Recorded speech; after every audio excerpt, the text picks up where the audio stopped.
So let me just wrap this up real quick with you guys. So I just have a few closing remarks. If you haven't registered for the chapter yet, please do that. Check the website, put in your information, update your information, follow LinkedIn. Like everyone's been saying on this call, we're looking for that unity and collaboration. Now is the time when we need everyone in the state to be involved, and at least in some level, be able to collaborate with each other so we can work on these big initiatives that will in turn help everybody in the state. So if you have any questions, you have any concerns, anything like that, you are always welcome to reach out to me directly, or we have the NCAAOP@gmail.com email that you're always welcome to reach out to as well.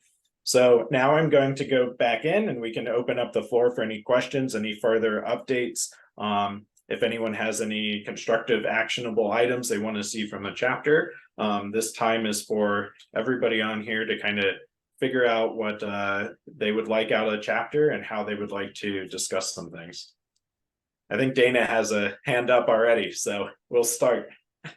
I just wanted to emphasize, I know that there has been a lot of movement with acquisitions in the past few years, and that we have big players here in the state. In addition to Hanger, we have Autobot and we have Oser, we have Kenny Orthopedics. And to be honest, a couple of those have offered their support, and any of these initiatives that we want to be a part of. They are fully supportive of the Medicaid reimbursement, of course, and have been working with us to provide some of that information that's needed. But I want to emphasize that the independent facilities are the majority of the providers in North Carolina. So it is very important that we have not only the voices and support of Hanger and Oser and Otterbach and Kenny, but we need the support and involvement and voice of our independents. That's all. That's a great point for sure. And I do see that there's some comments in here. So I see Sean with Skyline P&O, you said you concur. And Lindsay, you said very true. And Christopher, you said fair comments. So fantastic. If you guys have anything else you'd like to elaborate on, please feel free to unmute and comment there. I see Rebecca, you have an update on some of the stuff that you're doing. If you want to provide a quick update on that, you're welcome to. Otherwise, we can send out like an email blast or something on an update in the future as well. Hey y'all, I am a Hanger clinician in the Clayton area, but I've been working with a couple of engineers and designers and otherwise to create tiny little 3D printed legs that can be put on Target dolls. And so just while we're talking inclusivity, if anybody needs one, I have a couple in my office that are ready to rock. We're working on upper extremities. And then my goal is to get these into the schools, to the student societies, so they can learn how to do them. So that way, as they go into their clinics, they can provide these to kids. So if you guys have any questions or you're interested, please don't hesitate to reach out. I would love to get you guys involved as well. Awesome. Thanks, Rebecca. And Jim, you have your hand up. Go for it. Just hitting my radar this week. I don't know if this is everyone else's radar. I want to try to fix this quickly. And I will say, Dana, I love the useful lifetime thing. That would just be amazing with the initiative that you have. Like, that just sounds heavenly. But we had a bunch of Blue Cross AFOs deny for service lifetime. Those denials were hitting us. We fit them in July and they went through their process and the denials came. And it came to my attention that Blue Cross Blue Shield North Carolina updated their policy to have a 5-year rule on orthotics and prosthetics. Now, I haven't had any prosthetics deny, but we had a wrist splint deny and some AFOs and a knee brace deny for service lifetime. I don't know if I can figure out how to post the article here. It's just the North Carolina policy. So, and I saw on another patient recently from United starting October 1, 5 years. Now, my concern was there was no comment, there was nothing in the article about children needing things, about scoliosis. There was nothing about change of condition there. I've just started the appeal process. So I'm going to start shaking, I'm going to start bothering them and trying to fix that. Has anyone else seen? I just think the chapter may also need to jump on this quickly, because I mean, it's bad enough with Medicare, but if every patient, we're gonna have to put, 10, 20 admin hours to fit every AFO patient, we're gonna start, we're all gonna start hurting. Like, we can't do that. So I'm just tossing that out. There's anyone else seeing that or had those announcements hitting? Yeah, it looks like a pediatric one from, I don't know who Chris Annie is, but this is a big deal. Really Yeah. big deal. Chris, can you do you have the ability to come online Yeah. for a second Yeah. and tell us what you've been seeing? Do you hear me? Can you hear Yes. me? Okay.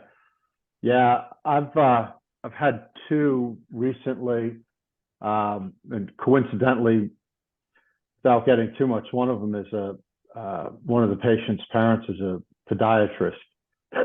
It's just crazy. And I've talked to the families. The appeals have been submitted, and my appeal is basically that, obviously, for pediatrics specifically, a 5-year RUL rule is absurd. That's been submitted to Blue Cross Blue Shield, and now I've got to wait 30 days for a response on that. But that just hit me, and now I'm seeing new referrals come in and having my clinicians pause on proceeding because the great clause is that we can't, once that claim is billed and we don't have advanced beneficiary notice, then we're stuck with the tab. So I'm familiar with what Jim speaks of, but we're just waiting and seeing if these will appeal. And it's crazy that we would have to go through this process and create AR that goes out 60, 90, 120 days, especially when Blue Cross Blue Shield, again, not a great payer. You're looking at 70, 75% of the Medicare fee schedule, and it gets lower every time Medicare goes up. So, yeah, I'm familiar with Go it. after that. That's Thanks next. Thanks for the input, Chris. That's good feedback. Dana, do you have something that you would like to include on that? Yes. And what I was going to say is what they've done is taken the Medicare RUL and are misappropriating it. However, right now, if you're not familiar, there is the Medicare Patient-Centered Act that is in the legislation. We actually have one of the co-sponsors on it is a North Carolina representative, Don Davis. And we are hoping that this one will go through this year where the RUL will be taken out for orthotics, and it will be the same as prosthetics, that you have to prove the medical necessity, either due to a change or wear and tear. So hopefully if that goes through, that will also trickle down, but we know how long that takes. The main thing I would recommend is that if you are doing these, you have to make sure that your documentation is tight. If it's not, you are not going to be successful at the appeals stage.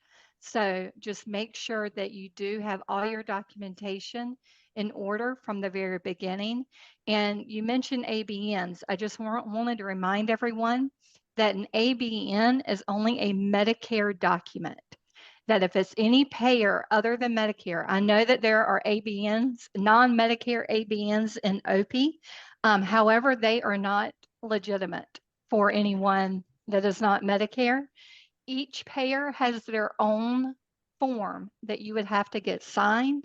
So you would need to do some research to find out what that form is or do a pre-service determination.